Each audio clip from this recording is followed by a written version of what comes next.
Good evening, everyone. Welcome to Career Launchers YT channel for law aspirants. We are now looking at CLAT 2026. Before I start my session, let me quickly set up your chat. Let me know if you can see me and hear me clearly. We are going to start working on CLAT 2026. All right. Okay, let's start. Um,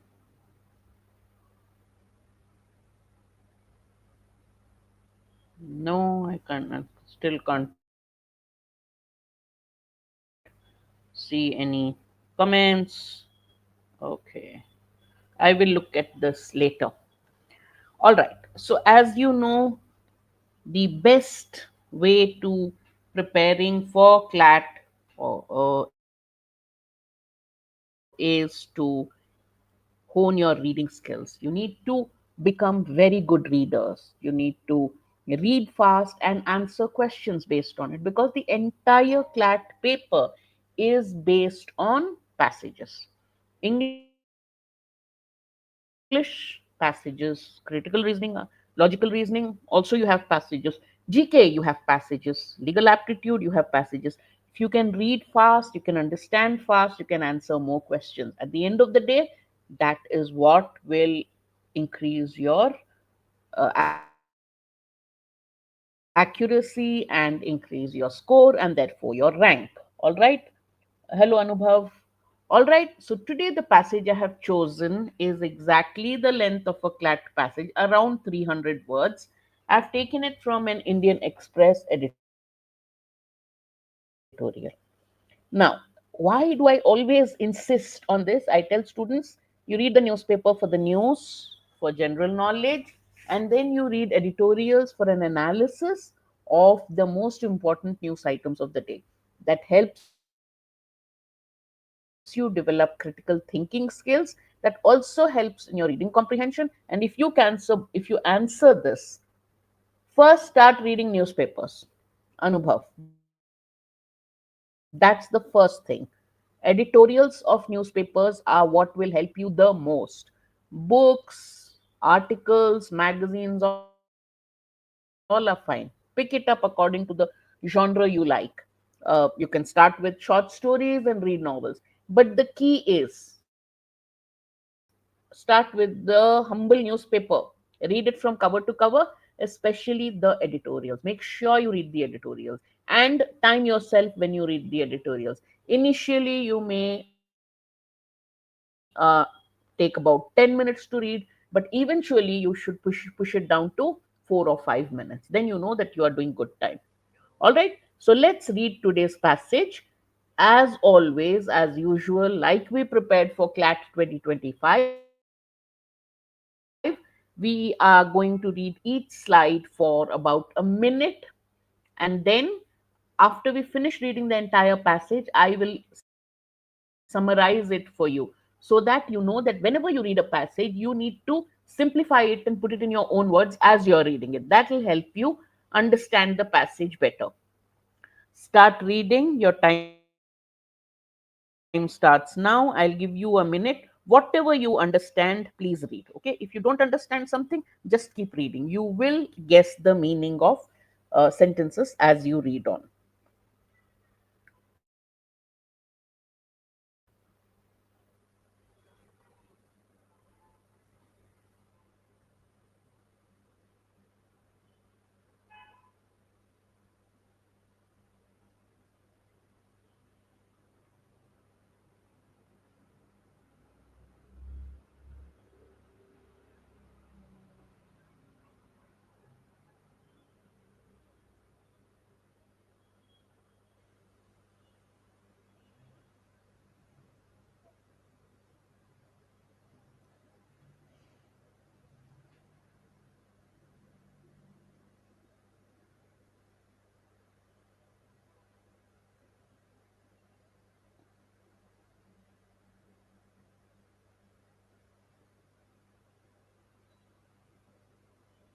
All right, so 1 minute is up.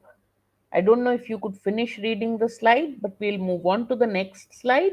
I will uh, summarize it for you. All right, one moment.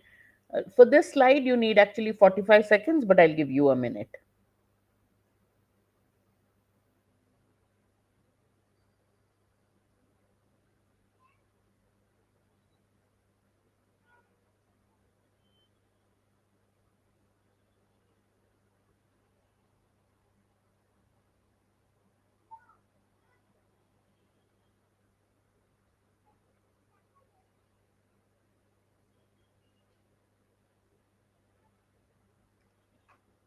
Okay, I'll answer your question after we finish this passage. Anubhav, very good question.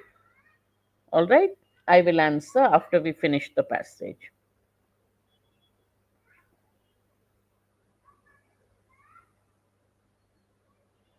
All right, Anubhav's question was, ma'am, do I have to read the full newspaper for GK and current affairs or what?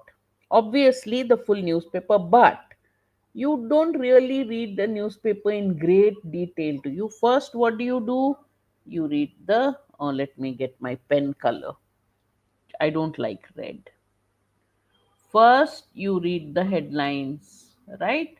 Headlines will give you international news, national news, sports news, and then local news like cultural events and all that, page 3 kind of news.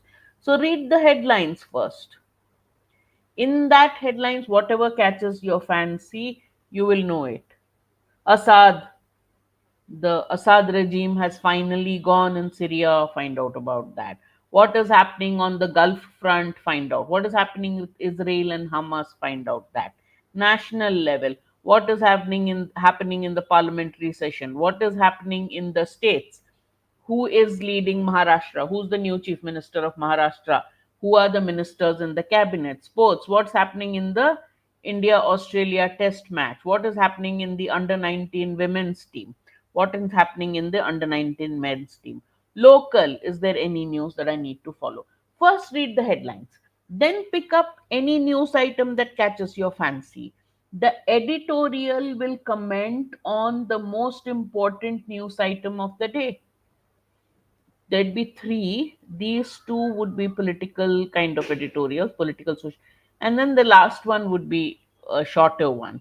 And then you have opposite the editorial page an opinion page where you have longer articles that will analyze events, and that is what you should eventually start reading in detail.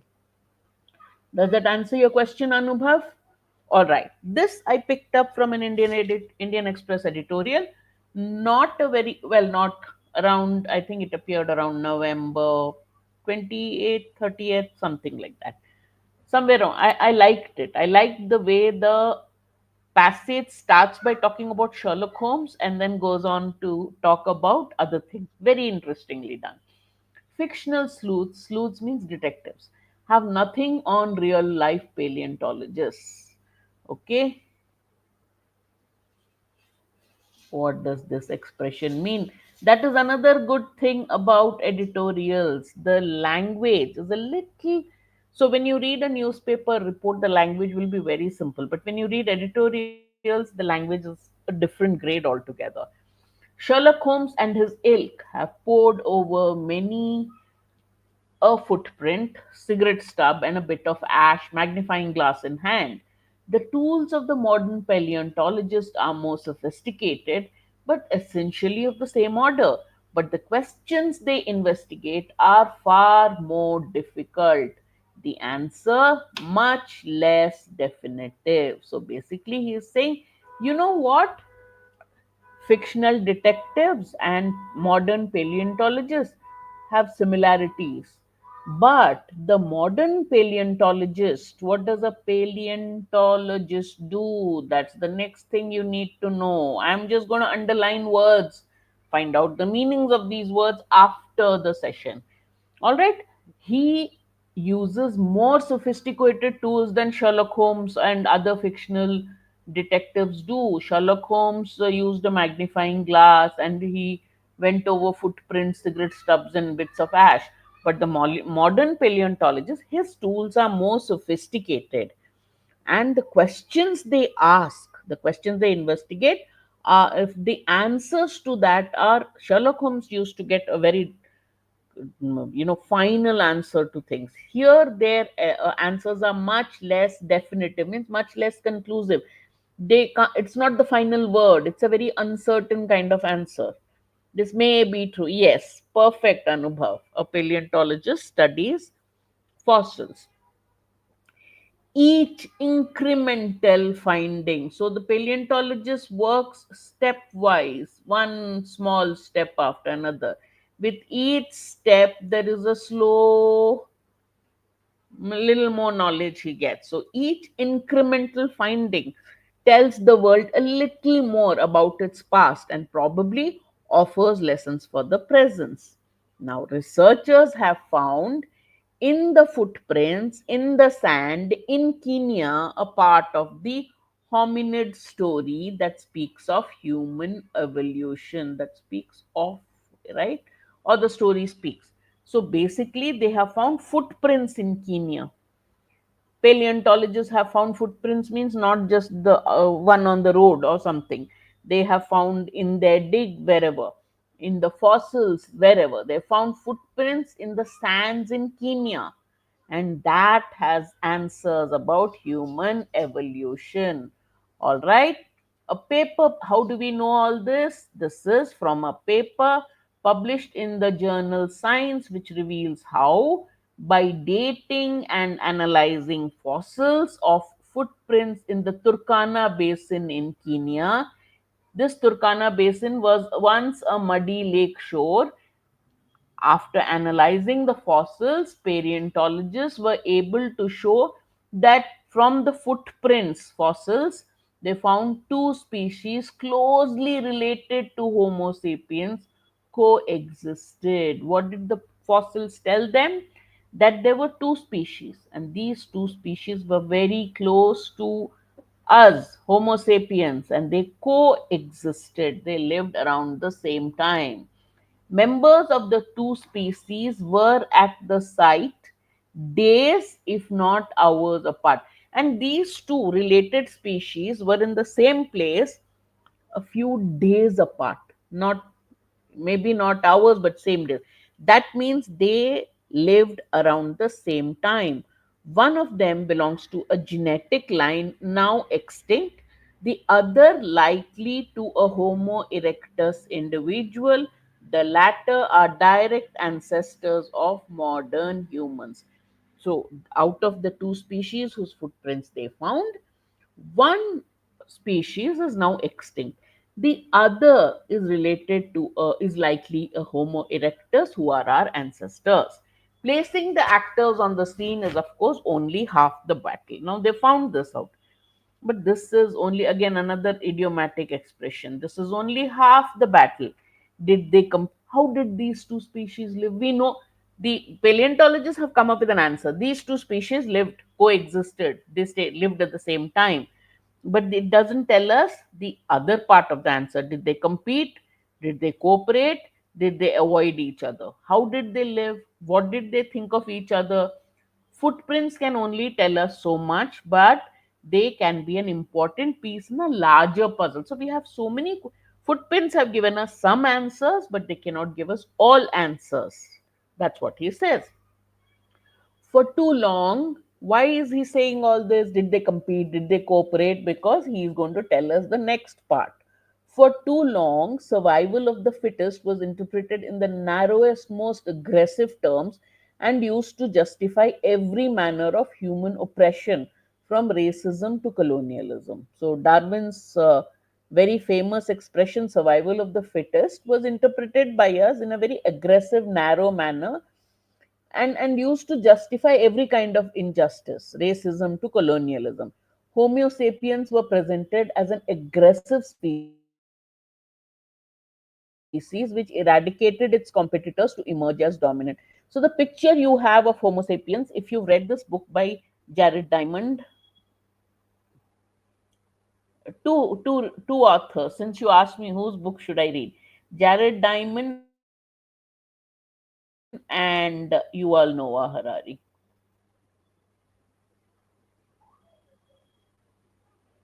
All right, his most famous book is Guns, Germs, and Steel.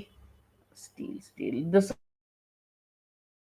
of course, is a book called Sapiens. Anubhav, I just did. If you non-fiction, fiction, if you like, pick up any, but then you need to temper you read a few, maybe a chapter or two a day. All right. So he says, for too long we've always interpreted survival of the fittest in a very aggressive manner. Who are Homo simians? Oh, they were a very aggressive species. They fought, they eradicated, they completely destroyed any competitors they had, and they came over as dominant and they survived. Over recent years, though, the detecting work of paleontologists or the sleuthing of paleontologists and genetic evidence, not just paleontologists, they also taking genetic evidence, has shown that people did not just conquer. We were not just warriors basically killing everybody. People did not just conquer. Of course, they conquered, but that was not the only thing they did. They shared, they assimilated. Several men and women across the world have both Neanderthal and Denoisian DNA. Who are Denoisian? The other human species. We are Neanderthal, and Denoisian, the other human species. We are Neanderthal and Denoisian. What does that suggest? If many people have this mixed DNA, that means there was some connection between these two species. Perhaps people behind the footprints in the sand were not just competitors. Maybe they were also neighbors. Maybe they were even friends. We can't say for sure. Got it? All right. Next. Okay, let's come to the. Did you understand what the passage is about? You can read any good book of non-fiction or fiction. As I said, you all know Harari is a very good writer. He writes in a very interesting manner. Jared Diamond, you can read. You can read any of. I like Amitabh Ghosh, but for 17-year-olds, what would I recommend? There are a lot of books. If you just started reading Indian authors, start by reading books by R.K. Narayanan, because his English is simple and his stories get done fast. Okay, and then start reading. Just go to the bestseller list and see. For 17-year-olds, what books would I normally read travelogues and non-fiction, but I'd ask you to look at Yuval Noah Harari and Jared Diamond and see if you like it. Okay. Quote oriented, you can read his books. So many. All right, Anubhav. All right. Why has the author written the passage? What does he want to say in his passage? Read the options. I'll give you 1 minute to tell me which answer. Don't be afraid to make a mistake. Out of the four, what do you think is why do you think the author has written the passage? What is the purpose? He wants to tell us something. He what does he want to say? All right, that's what we want to see. To explain how paleontological findings reveal Homo sapiens were the only aggressive species responsible for eradicating competitors, challenging traditional narratives about early human behavior. Is this why he has written the passage? To tell us how paleontological findings show that Homo sapiens were an aggressive species, they eradicated their competition, and how these new findings challenge the earlier narratives about human behavior. Is this the correct answer? 100% true is it, or 50% true? Can't be the correct answer. So is it the correct one? To explore how recent paleontological findings contribute to understanding human evolution and challenge traditional narratives about early human behavior. Do you think this is likely? Or is it C? To discuss how new and advanced tools help paleontologists use to study human evolution overturn traditional narratives about human behavior? Is this the answer, or is it D? To show how recent paleontological findings on footprints provide definitive answers to human evolution, challenging traditional narratives about early human behavior. Which one do you think is the correct one? A, B, C, or D? Quickly give me your answer. Actually, your 1 minute is up. Now, this part is so when a question setter gives you incorrect options, he would give you options which are maybe partially correct based on some one fact given in the passage, but it doesn't tell the story or the actual purpose of the author. Or he can give you an option which contradicts what has been mentioned in the passage. This contradicts what has been mentioned in the passage because the author says that recent paleontological evidence and genetic evidence shows that they did not just behave in an aggressive manner eradicating competitors, right? Therefore this is incorrect. Sometimes they give you options which have not been mentioned in the passage, irrelevant or out of scope. Any one of these. To explain how recent paleontological findings contribute to understanding human evolution. So, the footprints in Kenya show that there were two species that coexisted. One is a species that has already gone extinct. The other is related to us, one of our ancestors, Homo erectus. And what other things, what other traditional narrative, and challenge traditional narratives about early human behavior? Recent paleontological findings also do this. Traditional narratives think of human behavior, Homo sapiens, as aggressive. Survival of the fittest was interpreted in a very narrow manner, but recent paleontological findings says that it's possible that they not just coexisted but they cooperated. They might have been friends also. Therefore obviously B is the correct answer. But let's quickly look at C and D where it's wrong. The passage mentions that paleontologists are using more sophisticated tools than fictional detectives, but he has not discussed how they used new and advanced tools, right? To show how findings on footprints, he says they cannot give very definitive answers. And this one says that it is providing definitive answers, which contradicts what the passage has said. Therefore, the correct answer is obviously option B. Did all of you understand? Good. Let's now look at the second question. Now, when the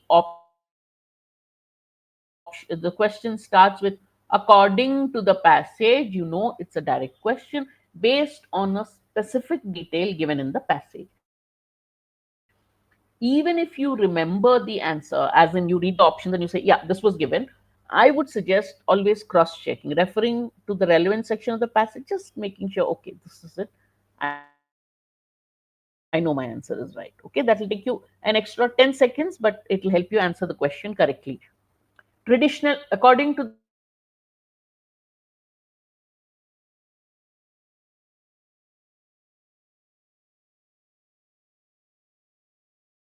indicate that early humans lived in interconnected communities. Is this correct? B. Traditional narratives indicate that early humans lived in isolation, while recent findings indicate that they lived in interconnected communities. Is this correct? B. I'll give you 1 minute while I read the options. Please give me your answers. Traditional findings focused on Neanderthals' extinction, while recent findings highlight their dominance through aggression. Traditional findings portrayed early humans as cooperative and peaceful, while recent findings emphasize their aggressive, competitive nature.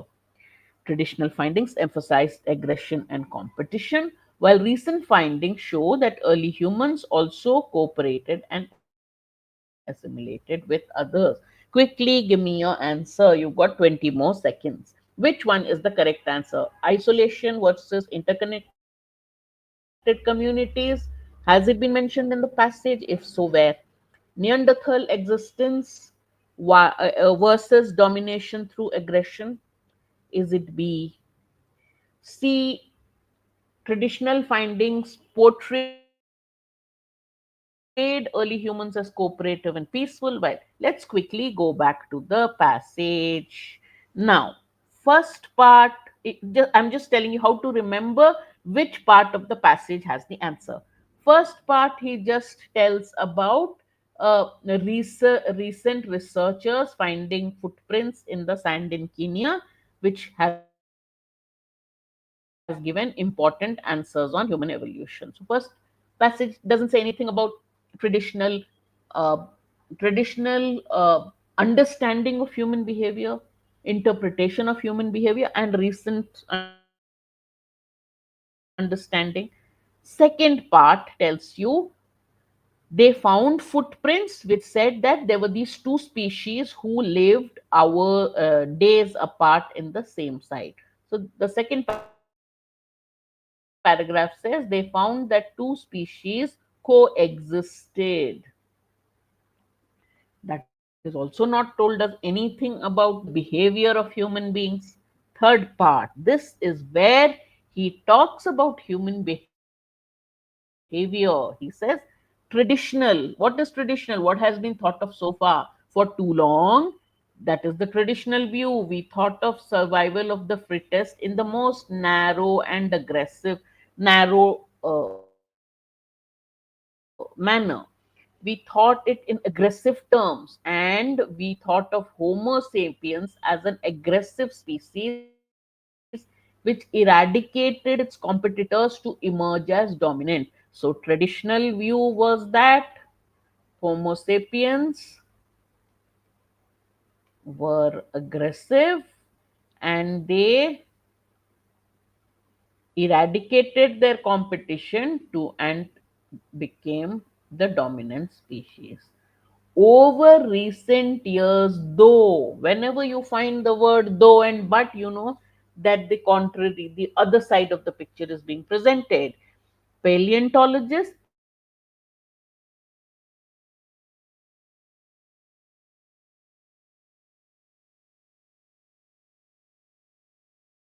they shared cooperated and assimilated. They shared and assimilated too. So traditional view was they were aggressive, they eradicated their competitors. The new one says no, they also shared, cooperated, and assimilated. Got your answer? Let's look at it. So, what is the correct answer? Traditional findings, isolation, interconnected communities has not been mentioned. The two species coexisted, whether it was isolated, in fact, interconnectedness has been mentioned. Interconnectedness in terms of coexisting, but this is not correct. Isolation, traditionally, people believed humans lived in isolation, has not been mentioned. Then Neanderthals extinction has not been mentioned in the passage, so A and B are irrelevant. Traditional findings did not, this is the exact opposite of what the author said. Traditional findings emphasized on aggression and competition, while new findings says they also cooperated and assimilated with others. Got it? Therefore, the correct answer is option D. Okay. Question 3. Now, always remember there is a difference between can be inferred and cannot be inferred. So, this question is which of the following cannot be inferred from the first paragraph? So, we don't have to worry. Let's go back to the first paragraph quickly. What does the first paragraph tell us? We'll find that fictional detectives, Sherlock Holmes and his others, looked at footprints, cigarette stubs, everything. But modern paleontologists use more sophisticated tools. All right. But the questions they investigate are more difficult than the questions that Sherlock Holmes dealt with. And the answers they have are much less definitive. They're not really very certain of their answers. With each finding, they know a little more about our past. Last line he says that researchers have found some answers to human evolution through footprints in fossils of footprints in Kenya. All right. So, which one cannot be inferred is the question. Paleontologists face more complex challenges than fictional detectives. Yes, but the questions they answer are far more difficult and the answers much less definitive. Modern paleontologist tools are fundamentally similar to traditional detective tools. Is it? They are, right? They are the same, maybe a little more difficult, but fundamentally they are similar. They're only a little more sophisticated, but of the same order. Footprints do not provide accurate or ample evidence. Incremental discoveries are crucial in understanding the past. This is also correct. C is the cannot be inferred. He did not say they do not produce accurate or ample evidence. He just says they provide answers, but we need many more answers. So the correct answer is C. Okay. Question 4. Which of the following, if true, would weaken the conclusion drawn by recent scientists? What is the conclusion drawn? Two things, right? One is a conclusion drawn by the researchers from the footprints in Kerala, in Kenya, is that two species coexisted. Correct? One which has gone extinct and one which is our ancestors, which was related to Homo erectus. This is the final. And then, of course, they said because many modern people have the DNA of two species, they've drawn other conclusions. So, which one would weaken this that the two species coexisted? Evidence shows that footprints analyzed in the Turkana basin were created thousands of years apart. If this is true, then the author's argument or the entire author's argument is based on the fact. So when you are they asking you to strengthen or weaken an argument, this is a critical reasoning question. It will come as part of your logical reasoning passage. When they ask you a question, they will give you additional evidence. You have to look at the additional evidence and see if that additional piece of evidence makes the conclusion stronger or weaker. That is why this is mentioned. If this is true, if they find evidence that shows that the footprints were made thousands of years apart, then the author's argument is weakened, because they said they found the footprints and then they said the footprints were made only days apart, and therefore, see, they found two sets of footprints. The two sets of footprints belong to two different species, but they also said these footprints happened within days of each other. When you find two sets of footprints which were days apart, what can you say? They were made by two species. That means the two species were living, coexisting, and there at the same time. If that is wrong, and if it was made thousands of years apart, then the entire thing about two species coexisting will be weakened. Therefore, the correct answer is option A. All right, very good. Okay, next question. If the information given in the passage is true, which of the following must be true? The information given in the passage is all facts given to you. So basically, the question is asking you what can you conclude? Which of these statements is definitely true? What is the information given in the passage? Researchers, paleontologists have found footprints in Kenya. These footprints belong to two species. Paleontologists have also found that these footprints were made within days of each other. From there, the paleontologists concluded that these two species coexisted. Correct? So, the Homo erectus likely engaged in aggressive competition with the extinct species. Can you say this for true? Can you say draw any conclusion about the Homo erectus? It just said out of the two species, one was Homo erectus and one was an extinct species. What this, who was dominant, who caused the other to go extinct, we can't say for sure. So A is not the correct answer. The extinct species at Turkana basis likely contributed genetic material to modern Homo sapiens.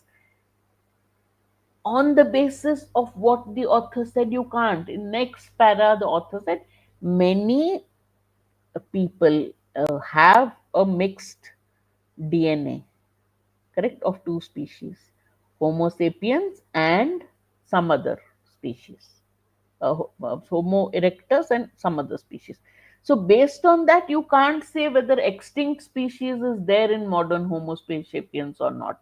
That also you can't say for no, for an inference question, conclusion question. The answer that you give has to be based on what has been given in the passage. It's not speculation.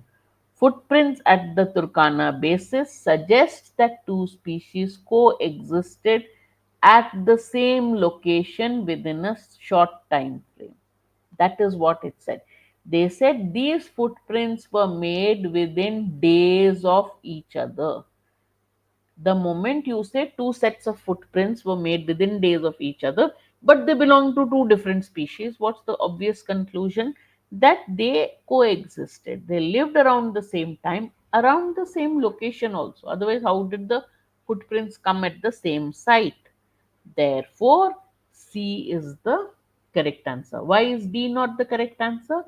The footprints suggest that both species lived peacefully without any conflict. We can't say that this part, we can't say anything. We only know from the footprints they lived at the same place around the same time, which is what option C is saying. So that's the only thing we can say is definitely true. Therefore, we will say that's the correct conclusion.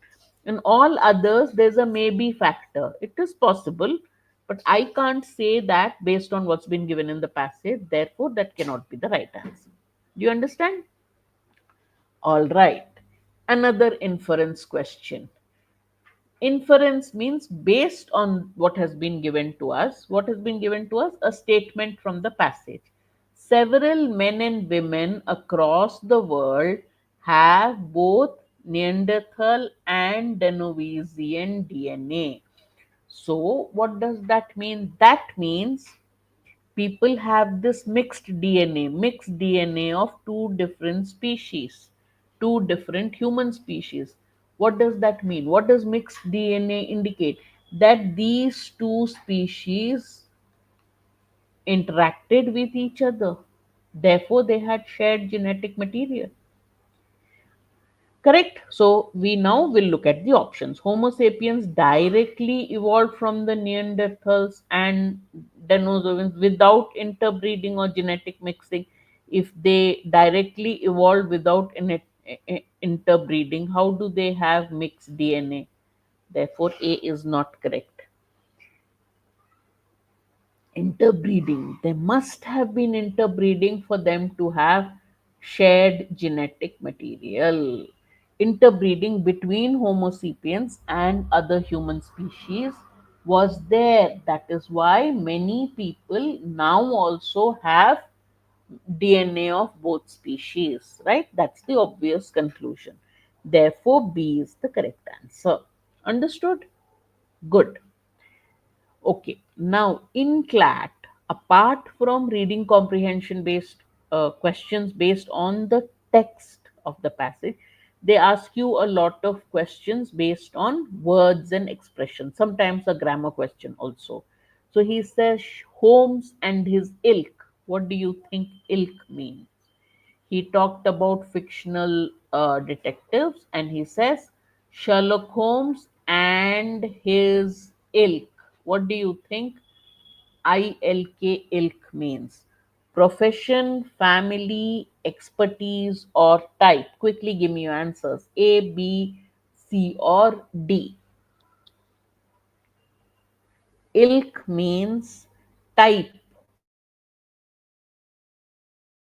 or kind. Okay, category. Okay, so the correct answer is option D.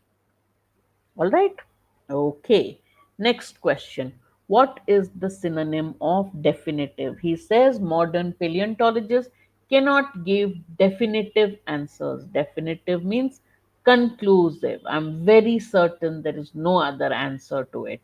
That is the meaning of definitive. Therefore, the correct answer is option A. What is the antonym of incremental? Incremental means slow, gradual, step by step advance. So, gradual, progressive are synonyms.